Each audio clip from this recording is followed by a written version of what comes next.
Hello dear student, आज मैं आपको एक बहुत अच्छा मेथड सिखाने जा रहा हूँ। रैंक का एक और दूसरा मेथड सिखाने जा रहा हूँ। एक मैंने आपको पहले प्रीवियस लेक्चर में सिखाया हुआ था, एक मैं और आपको सिखाने जा रहा हूँ जो रैंक को फाइंड आउट करने के लिए वो होता है rank of the matrix by using elementary operation method. Elementary operation क्या है? एलिमेंट्री ऑपरेशन का मतलब होता है कि कोई भी रो को हम इंटरचेंज कर सकते हैं, रो को किसी भी रो के साथ एडिशन कर सकते हैं, किसी रो में किसी कांस्टेंट का मल्टीप्लाई करते हैं।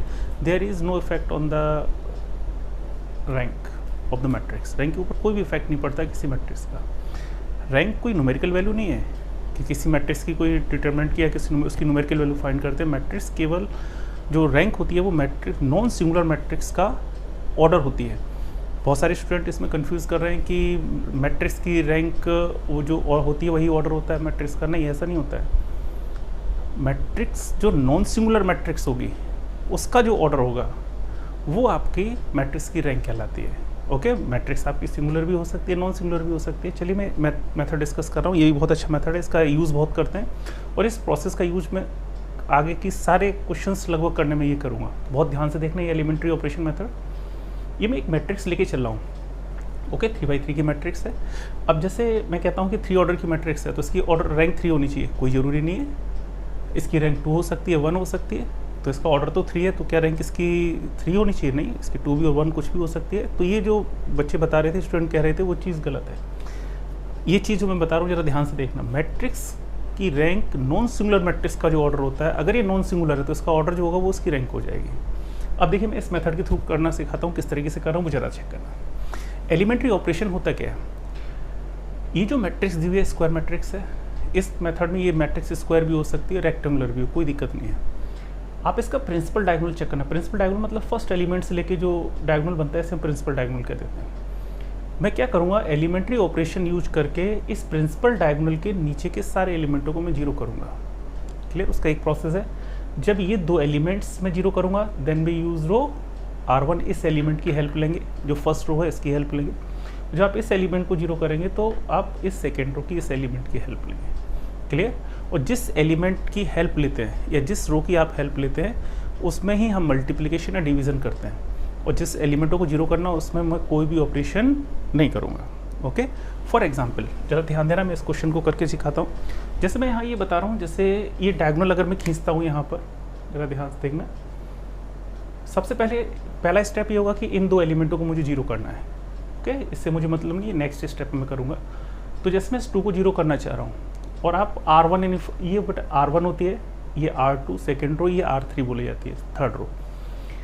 मुझे इस 2 को जीरो करना है और हेल्प लेनी है मुझे 1 की।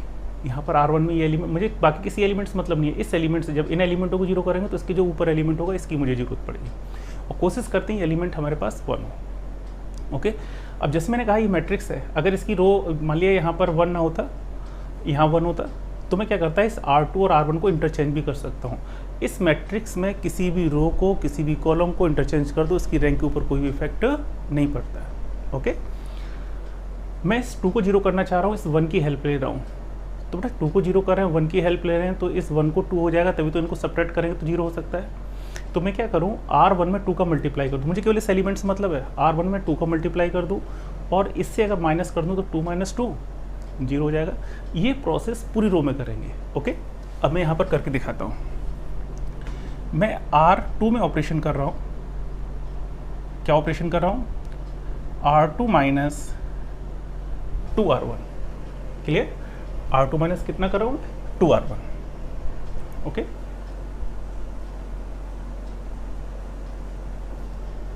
ओके, चलो ध्यान देना इसको। R2 - 2R1, ये अगर मैट्रिक्स की बात कर रहा हूँ, जरा ध्यान देना इसको। मैं एक एक करके बता रहा हूँ, उसके बाद वैसे ये 2 स्टेप जो करूँगा वो एक साथ भी कर सकते हैं। मैं ये अलग अलग करके दिखा रहा हूँ। 1 2 2। फर्स्ट रो में कोई चेंज नहीं है क्योंकि मैंने केवल चेंज किस में कर रहा हूँ? R2 में। तो R2 चेंज होगी। R2 में क्या करना है, मुझे R1 में 2 का मल्टीप्लाई करके माइनस करना है। तो ये थोड़ा ओरली करते हैं, ध्यान से करना है। इसमें 2 का मल्टीप्लाई कर दो तो ये कितना हो गया? 2। और जब इससे माइनस करेंगे तो 2 - 2 0। क्लियर? इसमें 2 का मल्टीप्लाई करो, कितना हुआ? 4। इससे माइनस करेंगे 1 - 4 -3। समझ में आया? इसमें मैंने 2 का मल्टीप्लाई किया, 4 हो गया। इससे माइनस करना है तो 1 - 4 -3। ऐसे इसमें मैंने 2 का मल्टीप्लाई किया, 4 हो गया, 1 - 4 -3। ओके, R3 में कोई चेंज नहीं किया, एज इट लिख सकते हैं आप 3 2 1। ये हमें समझाने के लिए 2 स्टेप में कर दिया, अदरवाइज मैं ये दोनों एक ही चीज़ में करता। अब डायगोनल अगर मैं चेक करूँ, ये हुआ डायगोनल नीचे का एलिमेंट अब कौन सा रह गया, ये मुझे ये दोनों एलिमेंट जीरो करने थे ना पहले, तो ये तो जीरो हो गया। अब इस एलिमेंट को जीरो करेंगे, इसके लिए कहाँ है, ये थर्ड रो में, और R1 की ही हेल्प लेंगे आप। ये 3 है, यहाँ पे भी 3 होना चाहिए, तो इसमें 3 का मल्टीप्लाई करके यहाँ से माइनस कर दूँ, तो एक ऑपरेशन यूज कर लेता हूँ मैं यहाँ पर, R3 में ऑपरेशन करता हूँ, R3 minus 3R1, first row वैसे 1 2 2, सेकेंड वैसे ही रहेगी 0 -3 क्योंकि चेंज किस में हुआ, R3 चेंज होगी केवल। अब इसमें 3 का मल्टीप्लाई करते आओ R1 में, और R3 से माइनस करेंगे तो 3 - 3 0, 2 - 2 में 3 का मल्टीप्लाई करेंगे 6, 2 - 6 -4, 1 - 6 -5। अगर मैं चेक करूं डायगोनल के नीचे के ये 2 एलिमेंट्स जीरो हो गए, ये हमारे पास फर्स्ट स्टेप कंप्लीट हो गया। अब डायगोनल के नीचे का एलिमेंट कौन सा बचा हुआ है, ये। अब इस एलिमेंट को जीरो करेंगे। जब मैंने इन दोनों एलिमेंटों को जीरो किया तो मैंने R1 की हेल्प ली थी, जब आप इस एलिमेंट को जीरो करेंगे तो मैं R2 की हेल्प लूँगा। तो जब मैं इस एलिमेंट को जीरो करूँगा तो इसकी हेल्प लूँगा 3 की, तो 3 को इस तरीके से कन्वर्ट करो ये 4 हो जाए। तो 3 4 कब हो सकता है, जब इसमें आप 4/3 का मल्टीप्लाई करेंगे। ये जिस एलिमेंट की हेल्प ले रहे हैं उसे वही एलिमेंट बना लो जिसको आपको जीरो करना है। तो इसे 4 बनाना, मुझे 4 कैसे आ सकता है, 4/3 से मल्टीप्लाई कर दूँ, 4 हो जाएगा। दोनों का साइन सेम है तो इनको माइनस कर दूँ। ओके, तो यहाँ पर मैं ऑपरेशन यूज करता हूँ एक R3 में ऑपरेशन यूज कर रहा हूँ, R2 माइनस का 4/3, सॉरी R3 में ऑपरेशन यूज कर रहा हूँ, R3 माइनस 4/3 R2। 4/3 क्यों, क्या, क्योंकि मुझे यहाँ 4 बनाना है। 4 कैसे हो सकता है, जब 4/3 का मल्टीप्लाई करो 3 से 3 कट जाएगा, कितना आएगा 4, और माइनस इसलिए कर दिया, दोनों का साइन सेम है। अगर ये ऑपरेशन मैं यहाँ पर यूज करूँ, चेंज किस में हुआ, केवल R3 में। First row as it 1 2 2, second as it 0 -3 ये आ जाएगी 0। जब इसमें 4/3 का मल्टीप्लाई करेंगे तो -4 और माइनस +4 0। ये माइनस 3/4 का 4/3 का मल्टीप्लाई करेंगे, ये माइनस का 4 माइनस का 5 प्लस का 4 -1। अगर मैं चेक करूँ ये डायगोनल के नीचे के सारे एलिमेंट जीरो हो गए इसमें। अगर ये डायगोनल के नीचे के सारे एलिमेंट जीरो हो गए तो इसमें नंबर ऑफ नॉन जीरो रो आप काउंट कर लीजिए, वही इसकी रैंक कहलाती है। बहुत इंपॉर्टेंट मेथड है, बहुत ही अच्छा मेथड, इसका बहुत यूज़ करेंगे। जितनी भी इक्वेशंस आगे लीनियर इक्वेशंस करेंगे, आइजन वैल्यू आइजन वेक्टर्स निकालने के लिए प्रोसेस हम यूज़ करेंगे, सभी जगह हम इसी मेथड का यूज़ करेंगे। ओके, इसी में एक्सटेंशन होता रहता है, तो बहुत ध्यान से करना। 1-2 बार इसको अपने आप कॉपी पे लगा के देखेंगे तो ये चीज़ समझ में आ जाएगी। यहाँ अगर मैं चेक करूँ डायगोनल के नीचे के सारे एलिमेंट जीरो हो गए। ओके, इस फॉर्म को हम इक्विवेलेंट फॉर्म भी बोल देते हैं। अभी मैं इक्विवेलेंट फॉर्म नेक्स्ट आगे डिस्कस करूँगा। ये नंबर ऑफ नॉन जीरो रो इसमें कितनी है, जीरो रो किसे कहेंगे, जिसके सारे एलिमेंट जीरो। नॉन जीरो रो जिसमें कुछ ना कुछ एलिमेंट जरूर आ जाए। इसमें एलिमेंट आ रही है, जीरो रो तो नहीं है, तो एक नॉन जीरो रो ये हो गई। ये भी पूरी रो जीरो नहीं है, इसका मतलब 2 नॉन जीरो रो हो गई। ये भी तो पूरी रो जीरो नहीं है क्योंकि एलिमेंट कितना आ रहा है -1, इसका मतलब है number of non zero row 3। Okay, इसका मतलब इस मैट्रिक्स की रैंक 3। क्लियर हुआ। ये फर्स्ट टाइम करते हैं, थोड़ा सा टफ सा लगता है लेकिन बहुत ही यूजफुल मेथड है, इसको बहुत ध्यान से करना। तो मैं लिख सकता हूँ rank of A is equal to 3। समझ में आ गया, क्लियर। अगर यहाँ ये एलिमेंट जीरो हो जाता है बाई चांस, अगर ये एलिमेंट हमारे पास जीरो होता है तो इसमें नंबर ऑफ नॉन जीरो रो होती 2, तो रैंक इस मैट्रिक्स की कितनी होती 2। अगर किसी मैट्रिक्स में 2 रो आइडेंटिकल लिखी हुई है तो उनको हम एक सिंगल रो की तरीके से ट्रीट करते हैं। फॉर एग्जाम्पल, ये चीज़ तो समझ में आ गई ना। ओके, फॉर इसका आप स्क्रीनशॉट ले सकते हैं, अपना देख के लिख सकते हैं आराम से। मैं ये कह रहा हूँ कि अगर मान लिया ये एलिमेंट, एक एग्जाम्पल लेके चल रहा हूँ, मैं एग्जाम्पल समझा रहा हूँ। मान लिया ये एलिमेंट हमारा जीरो आ रहा होता और ये एलिमेंट इस तरीके से लिखा होता, तो अब जरा चेक करना, मैं पूछता अब इसकी रैंक कितनी होगी। अगर ये एलिमेंट जीरो है, यहाँ नॉन जीरो रो तो 3 है, वैसे तो फर्स्ट फेज में आपको 3 दिखाई दे रही है, लेकिन अगर आप चेक करना यहाँ पर इस रो का अगर मैं 3 टाइम्स कर दूँ तो ये मिल जाएगी। इसका 3 टाइम्स करेंगे तो 0 0 और ये कितना हो गया 3।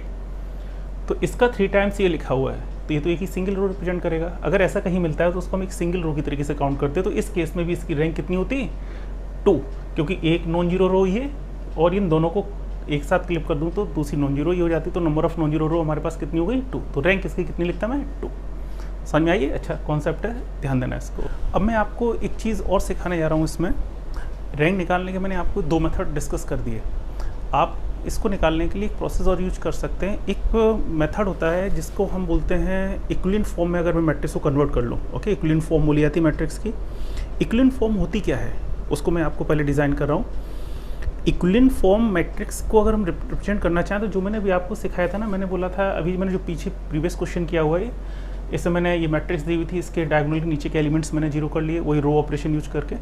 और जो रो ये एलिमेंट्री जो मैं रो ऑपरेशन यूज़ करता हूँ इसी को बोल देते हैं एलिमेंट्री रो ऑपरेशन। यानी एलिमेंट्री रो ऑपरेशन को यूज़ करके मैंने डायगोनल के नीचे के सारे एलिमेंट जीरो कर लिए। ये मैट्रिक्स हमारे पास फाइनल आ जाती है। नंबर ऑफ नॉन जीरो रो है वो क्या कहलाएगी इसकी रैंक, तो मैंने इसकी रैंक 3 लिख दी थी। लेकिन अगर मैंने बोला था कि ये इक्विवेलेंट फॉर्म भी होती है। अब मैं आपको ये डिस्कस करने जा रहा हूँ ये इक्विवेलेंट फॉर्म क्यों कहलाती है, इक्विवेलेंट फॉर्म के लिए मैट्रिक्स में क्या क्या करैक्टरिस्टिक्स होनी चाहिए।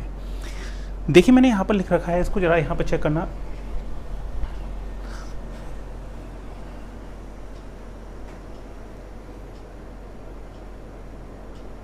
ओके, अब दिखाई दे रहा होगा।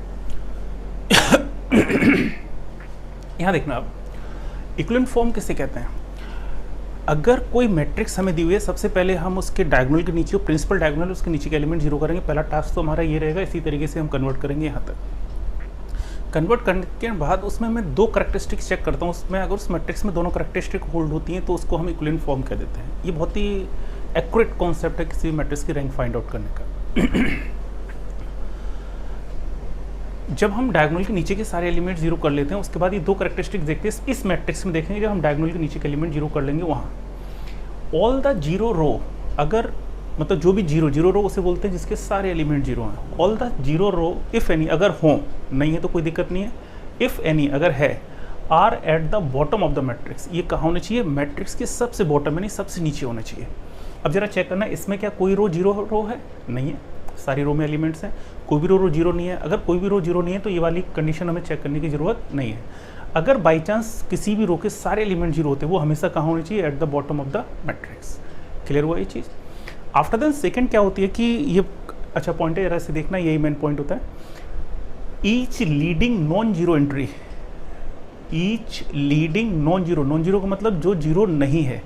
Each leading non zero entry in a row, किसी रो में, इज टू द राइट, वो किधर होनी चाहिए, राइट में होनी चाहिए, of the leading non zero entry in the preceding रो।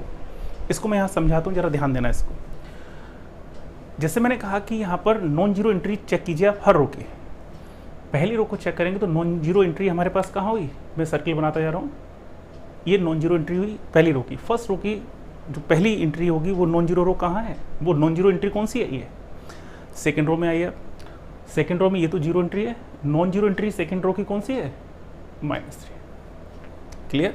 आप थर्ड रो में आइए, थर्ड रो में ये जीरो है, ये जीरो। थर्ड रो की सबसे पहली नॉन जीरो एंट्री कौन सी हुई, -1। अगर आप ध्यान से देखना मैंने सभी नॉन जीरो एंट्रीज, हर रो की नॉन जीरो एंट्री के ऊपर मैंने सर्किल कर दिया। ये जो सेकेंड पॉइंट है ये कहता है कि अगर पहली वाली रो में जो नॉन जीरो एंट्री है, ओके, अगली वाली रो में जब हम नॉन जीरो एंट्री लेंगे तो वो पहले के कंपेयर में राइट में होगी। चेक करो, इसके कंपेयर में ये राइट में है और इसके कंपेयर में ये राइट में है। इसका मतलब कि जो भी नेक्स्ट रो की नॉन जीरो एंट्री होगी वो पहले के कंपेयर में किधर होगी, राइट साइड में होगी। आप चेक करो, इसके कंपेयर में ये राइट साइड में आ गई और इसके कंपेयर में इसके बाद जो नेक्स्ट रो होगी उसकी जो नॉन जीरो एंट्री होगी वो इसके कंपेयर में इस एलिमेंट के राइट में होगी। क्लियर हुआ चीज़। इस तरीके से अगर कोई मैट्रिक्स आ जाती है इसको हम बोल देते हैं इक्विवेलेंट मैट्रिक्स। क्लियर हुआ चीज़। बहुत थोड़ा सा इस चीज़ को 1-2 बार रिवाइज करके देखना, इस चीज़ को बहुत ही आसानी से समझ में आ जाएगा। तो ये कहलाती है हमारे पास इक्विवेलेंट फॉर्म। तो इस मैट्रिक्स को हम इक्विवेलेंट फॉर्म बोल सकते हैं। इसमें एक टर्म और आता है पिवोट एलिमेंट। ओके, इसको भी मैंने यहाँ डिस्कस किया हुआ है। पिवोट एलिमेंट क्या होता है, पूछ देता है, कंपटीशंस वगैरह में बहुत मिलता है। पिवोट एलिमेंट क्या है, इक्विवेलेंट फॉर्म क्या होती है, वो मैंने आपको डिस्कस कर रहा हूँ। पिवोट एलिमेंट किसे कहते हैं, ये नॉन जीरो लीडिंग एलिमेंट होता है प्रत्येक रो का, यही पिवोट एलिमेंट कहलाता है। तो मैं पूछूँ इस मैट्रिक्स के पिवोट एलिमेंट कौन कौन से हैं, 1, -3 and -1. These are called pivot element of this matrix. Clear हो गया ये पिवोट एलिमेंट? जो ये नॉन जीरो लीडिंग एलिमेंट्स होते हैं, these are called pivot element. अब रैंक का कॉन्सेप्ट इसमें डिज़ाइन करने के लिए मैं आपको बताता हूँ। कोई मैट्रिक्स है, आप उसके पिवोट एलिमेंट्स को फाइंड आउट कर लीजिए। जो पिवोट एलिमेंट की संख्या होती है, number of pivot element is called rank of the matrix. तो इस मैट्रिक्स में कितने पिवोट एलिमेंट्स हैं? 1, 2, 3। इसका मतलब इसकी रैंक कितनी हो गई? 3। क्लियर हुआ? कितने एलिमेंट्स हैं इसमें? Pivot element 1, 2, 3। अगर मैं पिवोट एलिमेंट की बात कर रहा हूँ यहाँ पर, तो पिवोट एलिमेंट हमारे पास कितने हैं?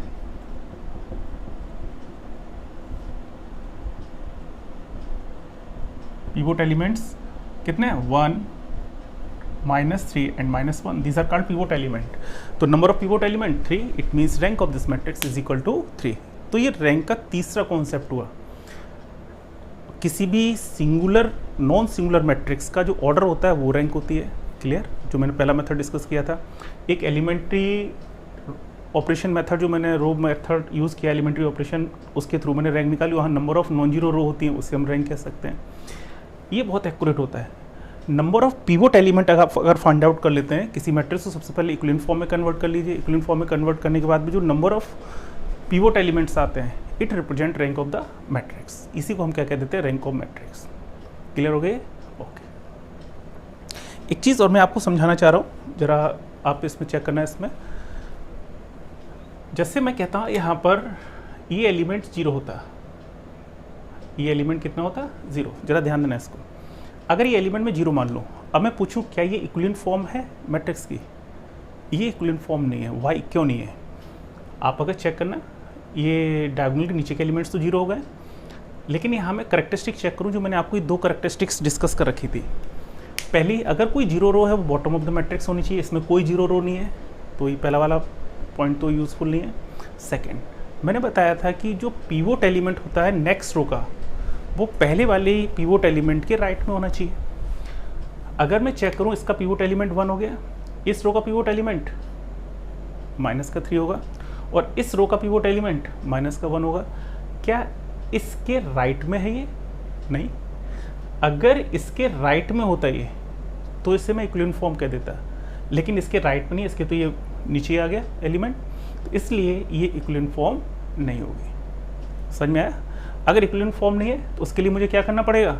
मुझे इसमें एक ऑपरेशन और यूज करना पड़ेगा कि इस एलिमेंट को ही मैं 0 कर लूँ। तो उसके लिए मैं क्या करूँगा? इसमें एक ऑपरेशन यूज कर लूँगा, R3 - 1/3 R2।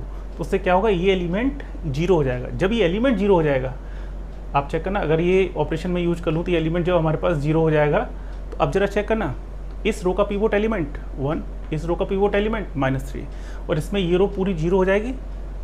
अगर ये 0 रो है, eight the bottom of the matrix है, और पहली वाली रो के पिवोट एलिमेंट है उसके राइट में ही तो है नेक्स्ट वाला, भले ही 2 स्टेप में राइट में, लेकिन राइट में, इसका मतलब ये मैट्रिक्स आपकी कैसी कहलाएगी?